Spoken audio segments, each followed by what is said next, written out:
Bonjour à tous. La Bible contient de nombreuses lois, de nombreuses règles régissant toutes les situations de la vie. Mais il est un ordre dans la Bible qui m'a toujours interpellé et qui me paraît pour le moins un peu bizarre. Dans la lettre de Paul aux Éphésiens au chapitre 5 et au verset 25, il est dit la chose suivante. Paul s'adresse aux différents membres de la famille et là, il s'adresse aux maris. Et il leur dit « Marie, aimez chacun votre femme. » Alors je ne sais pas, vous avez sans doute déjà lu ce récit. Moi, il m'interpelle. On donne un ordre généralement quand la chose n'est pas naturelle, quand il faut contraindre quelqu'un, lorsqu'il faut l'obliger à faire quelque chose qu'il ne voudrait pas faire si cet ordre n'existait pas. Et là, Dieu me dit, moi qui suis homme, Marie, aime ta femme.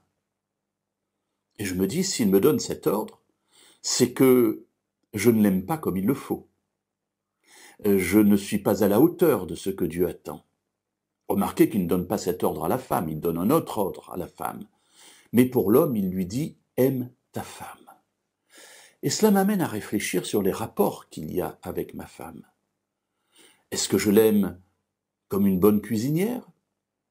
Est-ce que je l'aime comme quelqu'un qui peut repriser mes chaussettes?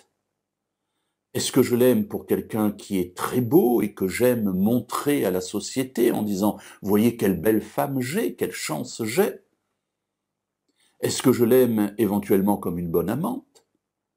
Bref, pourquoi est-ce que j'aime ma femme? Ou comment est-ce que j'aime ma femme? Et Paul va développer. Après avoir dit « Marie, aimez chacun votre femme », il ajoute « comme le Christ a aimé l'Église et s'est livré lui-même pour elle ». Ah, alors effectivement, là, je commence à me gratter la tête parce que je me dis finalement, Dieu me donne un ordre d'aimer ma femme, mais non pas pour en profiter le maximum, en retirer le plus possible de bénéfices personnels, mais en fait pour me donner à elle. Marie, aimez chacun votre femme comme le Christ a aimé l'Église.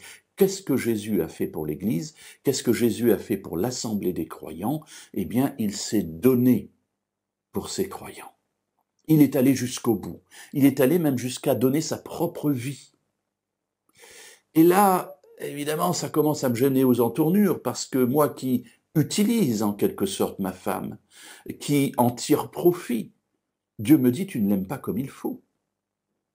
En fait, aimer sa femme, c'est être à son service, c'est se donner à elle, c'est vivre pour elle, pour son bien. Et Paul va développer, afin de la sanctifier, après l'avoir purifiée par l'eau et la parole, pour faire paraître devant lui cette Église glorieuse, sans tache, ni ride, ni rien de semblable, mais sainte et sans défaut. De même, les maris doivent aimer leurs femmes comme leur propre corps. Voilà le niveau attendu par Dieu dans mon amour pour ma femme. Je n'aime pas ma femme pour moi, parce que j'en retire du bénéfice, mais j'aime ma femme pour elle, pour l'aider à grandir dans sa relation avec Dieu, jusqu'à ce qu'elle puisse être sauvée. Et là, c'est une autre affaire. Et la question qui subsiste à la fin de cette courte réflexion est la suivante, c'est « est-ce que j'ai envie d'aimer ma femme jusqu'à ce point-là »